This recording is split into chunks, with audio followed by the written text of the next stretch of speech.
এই সূরা নিয়ে হুজুর সাল্লাল্লাহু আলাইহি সাল্লামকে নিকটে পাঠাইলেন, বললেন যাও আমার হাবিবকে এই সূরাটা উপঢৌকনের গিফট দিয়ে আসো।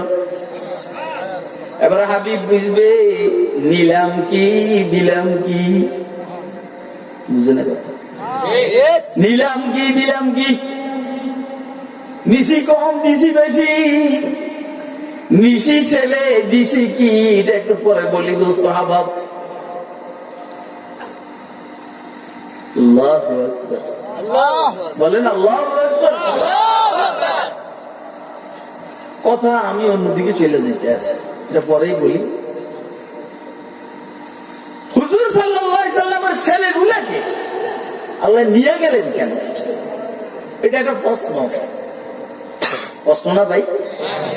আপনার আর আমার ব্যাপারে প্রশ্ন দরকার নাই, কিন্তু হুজুরের ব্যাপারে বিষয়টা দরকার আছে।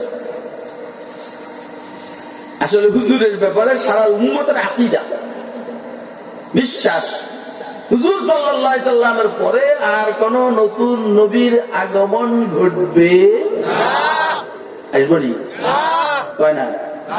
যদি কেউ নবুয়তির দাবি করে, কি মুসলমান না কাফের? যারা ওরে নবী মনে করে তারা কি? আর যারা কাফেরকে কাফের মনে করবে না তারাও কি? তাহলে কাদিয়ানি নাকি কাফের? বুঝছেন নি? কাফের মানে বেঈমান, বেঈমান মানে জান্নাতে জায়গা নাই, দোজখ সারা জীবন। কথা কয় না? আল্লাহ বুঝার তৌফিক দান করে। যে এলাকার মধ্যে হুজুর টুজুর কম, ও এলাকার মধ্যে এই সমস্ত ফিতনা বেশি। আপনাদের এদিকে কি হুজুর কম নাকি? তাহলে শ্রোতাদের মধ্যে ওলামায়ে কেরামের সংখ্যা কম দেখা যায় কেন?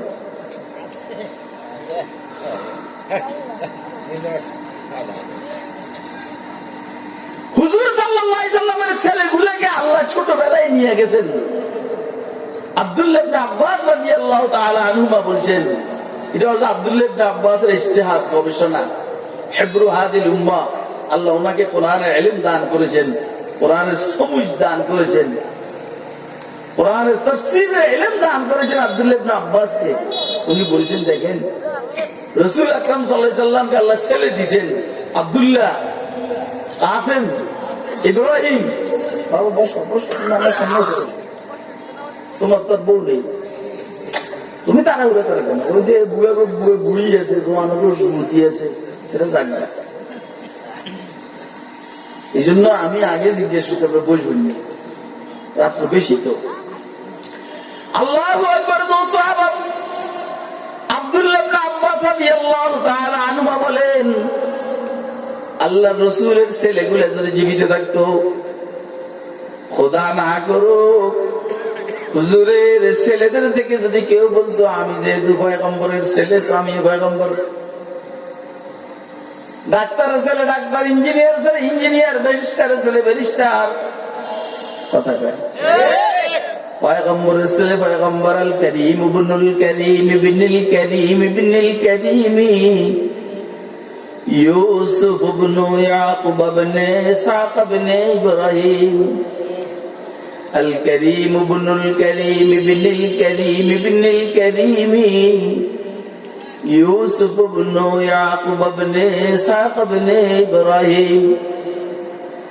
পয়গম্বরের ছেলে পয়গম্বর, পয়গম্বরের ছেলে পয়গম্বর, পয়গম্বরের ছেলে পয়গম্বর। ইব্রাহিমের ছেলে হযরত ইসহাক, ইব্রাহিম ইসহাকের ছেলে, ইসহাকের ছেলে হযরত ইয়াকুব, কথা বলেন ইসহাকের ছেলে ইয়াকুব, ইব্রাহিমের ছেলে ইসহাক, ইসহাকের ছেলে ইয়াকুব, ইয়াকুবের ছেলে হযরত ইউসুফ। কথা কয় না? আমাদের আপনাদের আপনাদের আমাদের সমাজের মধ্যে এখনো আছে, খুব কম, বেশ কম হয়। রাজনীতিবিদের ছেলে রাজনীতিবিদ হয়, কথা কয় না কেন? ব্যবসায়ীর ছেলে ব্যবসায়ী হয়, সেনা অফিসারের ছেলে সেনা অফিসার হয়, মৌলবীর ছেলে মৌলবী হয়, মাফ করবেন চোরের ছেলে চোর হয়, কথা কয় না কেন? কথা বুঝতেছেন আপনারা? বেশি বেশ কম হয় না, টুকটাক বেশ কম হয়, না হইলে নিঃসৃষ্ট হলো এটা। আব্দুল্লাহ ইবনে আব্বাস রাদিয়াল্লাহু তাআলা আনহুমা বলে, হুজুরের ছেলেগুলো যদি জীবিত থাকতো, খোদা না করুক যদি কেউ বলে বসতো এই কথা যে আমি তো পয়গম্বরের ছেলে, আমি তাহলে হুজুরের ঘরেই খতমে নবুয়তের শত্রু তৈরি হইত। আরে বাবা কথা কয় না কেন? হুজুরের ঘরেই খতমে নবুয়তের শত্রু তৈরি হতো। ও দোস্ত কেমনে জানি বুঝামো, এখন মৌলবীর ঘরেই জামিলে শুরু হয়েছে। কথা কয় না কেন? মৌলবীর ঘরে জামিলে শুরু, ব্যারিস্টারের ঘরে জামিলে শুরু, অ্যাডভোকেটের ঘরে জামিলে শুরু। যারা যাদের নেতার নেত্রী পড়াইছে এদের মধ্যে জামিলে শুরু। এখন কয় কি জানেননি, তোর কারণে আমার ছেলে শেষ।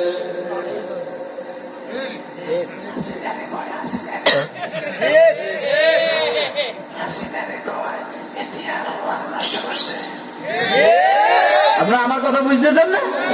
কিছু কথা আসতে কম লাগে। আপনি বললো যে মশারির নিচে জোর কথা বলে বিবির সাথে মশারির নিচে জোরে কথা বললে হবে না। দিনের বেলায় বিবির সাথে জোরে জোরে কথা বলবে, তুমি কই গেলা, ভাত দাও, খানা দাও, তরকারি দাও, এই করে করো, আব্বা আমার গোসল করো, ওইটা করো, এটা করো। আর আপনি মশারির নিচে দিকে যদি বলেন তুমি কই গেলা, উঠবে না, শুবে না, এটা এমনি কোন যাবো না। কিছু কথা আসতে, কিছু এরা আমার কথা বুঝে নেয়। কে কে বুঝতেছেন আদুলা দেখেন না, এরপরে আমার দেখাইতেই বল কিন্তু আদুলে নিয়ে। আরে এই টাইমের ওয়াজ বহুত কঠিন। এখনকার মানুষ এই টাইমে মানুষ ব্যাংকের মতো লাভ দেয়। কিসের মতো? ব্যাংকের মতো লাভ দেয়। একে তো খুলে দ্বিতীয় প্রস্রাবের ব্যাগ ধরে, আবার ঘুমের চাপ, এর ভিতর দিয়ে ওয়াল ঢুকানো মাথার ভিতরে, এত সোজা না। কথা কয় না? এই জন্য আমি আপনাদের সামনে একটু ফিউর তাফসীরে আলোচনা করি না, মিক্সার বানায় খাওয়াইতেছে। এই তুই এতে যাইবো, এত তো রকম খারাপ যাবি গে কি রে তুই আমারে, আমি কি কালা দূরে গেলি আমার সামনে না।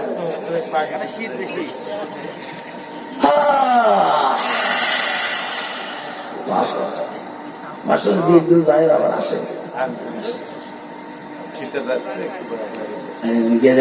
বিড়ি টিড়ি খাইব, আমি বুঝি, আমি বুঝি। আরে মানে ওই 5 আগস্ট আগে একটুগুলো নেতা বসে স্টেজে, তোমার জেলা পর্যায়ের নেতা সব এই দলের মনে নাই যে এই 15 বছর নিয়ে আইতে পারছে। আমি তো দেখতেই বুঝছি যে একজন নতুন আমদানি।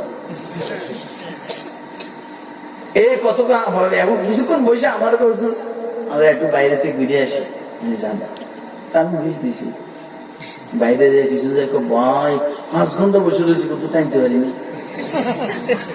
যাই গিয়ে এদিনে সব মনে টানা আরম্ভ করছে।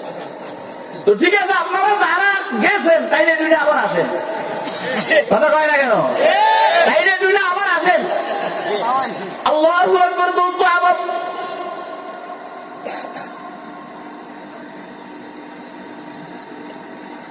সেনাবাহিনীর ঘরে সেনাবাহিনী, বিমান বাহিনীর ঘরে বিমান বাহিনী, নৌবাহিনীর ঘরে নৌবাহিনী, হুজুরের ঘরে হুজুর, ইমাম সাহেবের ঘরে ইমাম সাহেব, চোরের ঘরে চোর, ডাকাতের ঘরে ডাকাত। কথা কয় না ঠিক না? পয়গম্বরের ঘরে কি? আব্দুল্লাহ ইবনে আব্বাস রাদিয়াল্লাহু তাআলা আনহুমা বলেন, যদি আল্লাহ রাসূলের ছেলেগুলো জীবিত থাকতো, কেউ যদি বলে বসতো আমি পয়গম্বর, তাহলে হুজুর সাল্লাল্লাহু আলাইহি সাল্লামের খতমে নবুয়তের গলা দিয়ে ছুরি চালানো হইতো নিজের ঘরে শত্রু। কথা কয় না কেন? আমাদের দেশের বিরুদ্ধে দেশেই শত্রু। এই শত্রুটা ভারতে বসে করতে আছে, ইসকনে লাগাই দিছে, ইসকনে লাগাই দিছে বাংলাদেশের আইনজীবীকে হত্যা করার জন্য।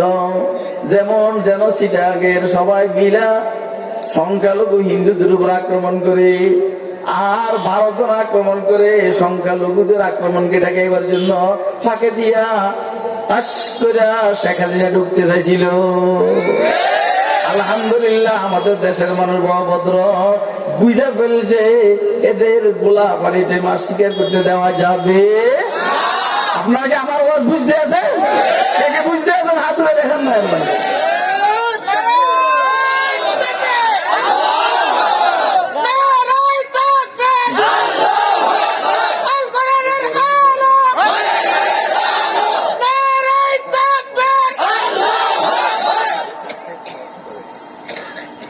আপনারা কি আমার কথা বুঝতেছেন?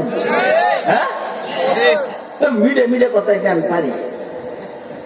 আমি দরবেশের উপর এক নম্বর, আবার ফিরগিরির উপরও খারাপ না, হাদিসের উস্তাদ হিসেবে আলহামদুলিল্লাহ, তাফসীরের উস্তাদ হিসেবে মাশাআল্লাহ খারাপ না, ফিকহের উপরে মুতাআলা আছে আলহামদুলিল্লাহ, তাসাউফের উপরে তো কথাই না, ইসলামী সিয়াসত আর রাজনীতির বিষয়ে আলহামদুলিল্লাহ বড় পদে আছে।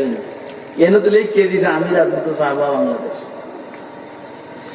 যা হোক খায়ের, ষড়যন্ত্রের প্রতি খেয়াল রাখতে হবে। একটু কি লেগেছে এনে কি যাই বইয়ে থাক, সোজা বইয়ে থাক, ষড়যন্ত্রের দিকে খেয়াল রাখতে হবে। কেবল কেবল কাউন্সিল নিয়ে ব্যস্ত দেখলে হবে না। ও ভাই, মসজিদে ঢুকতে টাইম পাওয়া এটা সুন্নত, দোয়া পড়া সুন্নত, মসজিদ থেকে বাম পাও দিয়ে বাইরে হওয়া সুন্নত, দোয়া পড়া সুন্নত, কথা কয় না? বাথরুমে ঢুকতে বাম পাও দিয়ে সুন্নত, দোয়া পড়া সুন্নত। কেন দেয়? বাথরুমে ঢুকতে বাম পাও দিয়ে ঢুকবে, দোয়া পড়া সুন্নত, কথা কয় না কেন? বাইরেতে ডাইন পাও দিয়ে বাইর হবে সুন্নত, সব ঠিক আছে। দস্তরখান বিছাইয়া দেওয়া সুন্নত, দোনো হাতের কবজি পর্যন্ত খাওয়ার আগে পরে দেওয়া সুন্নত, সব ঠিক আছে। মগর আরেকটাও আছে, দেশের বিরুদ্ধে ষড়যন্ত্র করলে তার গালের মধ্যেও থাপ্পড় দেওয়া সুন্নত। বুঝলেন কথা? মিডে মিডে সুন্নত নিয়ে আসো, কেলমেটা কেন মিডে মিডে সুন্নত। কেবল মাইল খাওয়া সুন্নত না, মাইল দেওয়া সুন্নত না, কথা নয় না কেন? আরে মাইল খাওয়া কেবল সুন্নত, রসুল মাইল খেয়েছেন, রসুল মাইল দিয়েছেন না? একটা কাফের বললাম মারছে, কত সিরে গেছে, এতটা মারিয়া লেছে আমার তাতাল্লা নিয়ে মহব্বত।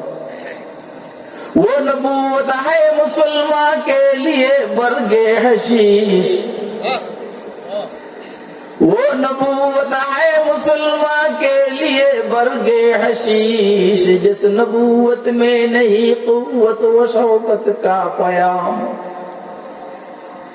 जिस नबूवत में नहीं कुव्वत व शौकत का पयाम, যে নবুয়তের মধ্যে শক্তির প্রয়োগ নাই, যে নবুয়তের মধ্যে জিহাদের এই কর্ম নাই, এই নবুয়ত বিন নেতানিয়াহুর সামনে টিকবে না, এই নবুয়ত মোদির সামনে টিকবে না, এই নবুয়ত ট্রাম্পের সামনে টিকবে না, এই নবুয়ত জো বাইডেনের সামনে টিকবে না।